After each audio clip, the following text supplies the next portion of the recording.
ইসলামী bank Bangladesh PLC আমরা যারা চট্টগ্রামের কর্মকর্তা রয়েছি আমাদের প্রহসনের একটা পরীক্ষার আয়োজন করেছিল। সেই প্রহসনের পরীক্ষার 14 আগস্টের একটি মেমোরেন্ডাম দেয়। সেই পরীক্ষার যখন মেমোরেন্ডাম দেয় তখন আমরা মহামান্য হাইকোর্টে একটি রিট করি যে আমাদের এই ধরনের প্রহসনমূলক পরীক্ষা কেন নিবে ইসলামী ব্যাংক বাংলাদেশ পিএলসি। তো সেই মেমোরেন্ডামে লেখা হয় যে আপনাদেরকে যদি জব কন্টিনিউ করতে হয় তাহলে অবশ্যই এই স্পেশাল অ্যাসেসমেন্ট টেস্টে উত্তীর্ণ হইতে হবে। কেউ যদি উত্তীর্ণ না হয় সেক্ষেত্রে সে জব কন্টিনিউ করতে পারবে না এবং দ্বিতীয়বার কোনো সুযোগ নেই কেউ যদি অ্যাটেন্ড না করে। 5500 জন এমপ্লয়ি সর্বসম্মতিক্রমে এই পরীক্ষাটা বয়কট করলাম। অন্যান্য ডিস্ট্রিক্টের কোনো এমপ্লয়িকে কিন্তু এই লিস্টে দেওয়া হয়নি, শুধুমাত্র চট্টগ্রাম ভিত্তিক যে আমাদের ব্যাংকার ভাইরা ছিল ওদেরই লিস্ট দেওয়া হয়।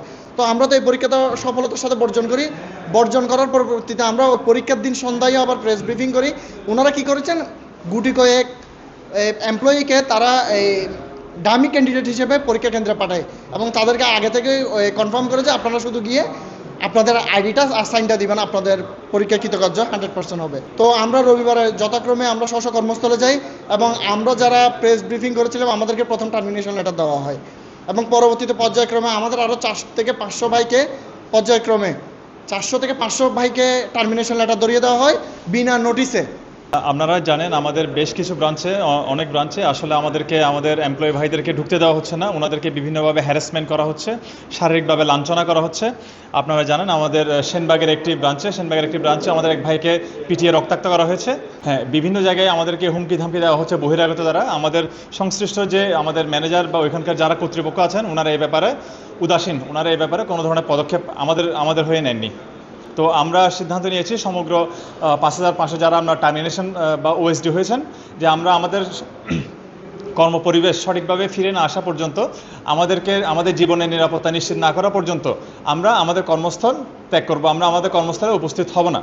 আমাদেরকে বিভিন্ন মহল থেকে বিভিন্ন কুচক্রী মহল আমাদেরকে ট্যাগিংয়ের মাধ্যমে আসলে ওনারা আমাদেরকে একটা ট্যাগ দেওয়ার চেষ্টা করছে বা আমাদেরকে আসলে আমাদের যে স্বতঃস্ফূর্ত আন্দোলন, এই আন্দোলনকে ব্যাহত করার জন্য ওনারা চেষ্টা করছে। কিন্তু আপনারা দেখে থাকবেন আমাদের সমগ্র চট্টগ্রামের আমাদের রাজনৈতিক নেতৃবৃন্দ, আমাদের সচেতন নাগরিক মহল এবং আমাদের টার্মিনেশন হওয়া আমাদের ব্যাংকার ভাইয়েরা আমরা সম্মিলিতভাবে ঐক্যবদ্ধভাবে আমরা এই আন্দোলনটাকে চালিয়ে যাচ্ছি। আন্দোলন আমাদের চট্টগ্রামের অস্তিত্ব রক্ষার আন্দোলন। এই আন্দোলন আমাদের বৈষম্যের বিরুদ্ধে আন্দোলন। একটি স্পেসিফিক অঞ্চলের বিরুদ্ধে বৈষম্য থাকতে পারে না।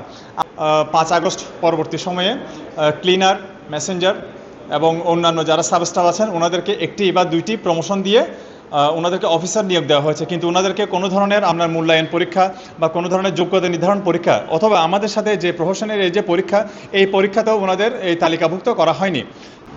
আমাদের বর্তমান কর্মসূচি আগামী রবিবার থেকে আমাদের সুষ্ঠু কর্মপরিবেশ নিশ্চিত না হওয়া পর্যন্ত, আমাদের জীবনের নিরাপত্তা নিশ্চিত না হওয়া পর্যন্ত আমরা 5500 টার্মিনেটেড প্লাস ওএসডি হওয়া কর্মকর্তা আমরা আমাদের স্টেশন লিভ করব। আমরা আমাদের কর্মস্থলে ফিরে যাব না যতদিন পর্যন্ত আমাদের দাবি দেওয়াগুলো মানা হয়। বসুন্ধরা টিস্যু, অশুদ্ধতার বিরুদ্ধে এক বিন্দুও ছাড় নয়। আমরা কোনো সংঘাত চাই না, কোনো বিভাজন চাই না। 17-এর পরে 17-এর আগে আমরা বিভাজন চাই না। একটি গোষ্ঠী সুপরিকল্পিতভাবে চট্টগ্রাম অঞ্চলের ছেলেদেরকে বের করে দেওয়ার জন্য, এটা তাদের সুপরিকল্পিত সুসংগঠিত একটা নীলনকশা।